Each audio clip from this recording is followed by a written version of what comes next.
কবিতাৰ শিৰোনাম এই মৃত্যুৱে যেন শেষ মৃত্যু হওক।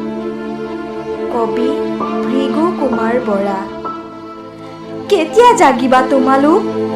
মই হিন্দু, তই মুছলিম, এই ভাৱেৰে নহয়, মানুহ হিচাপে জাগি উঠা। কেতিয়া উঠলি উঠিব ৰক্ত?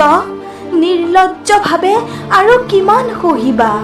আৰু কিমানজনে বলিদান দিলে কঁপিব হৃদয় তোমালোকৰ?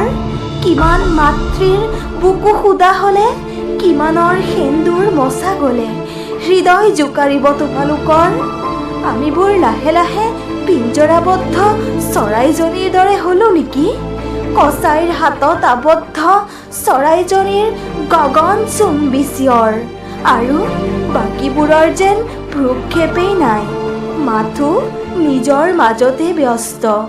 ইমান পাষাণ হৃদয় কিদৰে হ'ব পাৰে? কিদৰে উদযাপন কৰিব পাৰা মৃত্যুৰ আনন্দ? মই শান্তিত থাকিব পৰা নাই তেজৰ চেকুৰা দেখি। যেতিয়া মৃত্যুদণ্ডেৰে শেষ হ'ব মৃত্যুৰ উদযাপন, তেতিয়াহে শেষ হ'ব এই বিকৃত মানসিকতাৰ। নহ'লে যে বহু মাতৃ পুত্ৰহাৰা হ'ব, বহু নাৰীৰ শিৰৰ সেন্দুৰ মচা যাব, আৰু পাষণ্ডবোৰে দেখি কিৰিলি পাৰিব। এই অকাল মৃত্যুৱে যেন শেষ মৃত্যু হওক।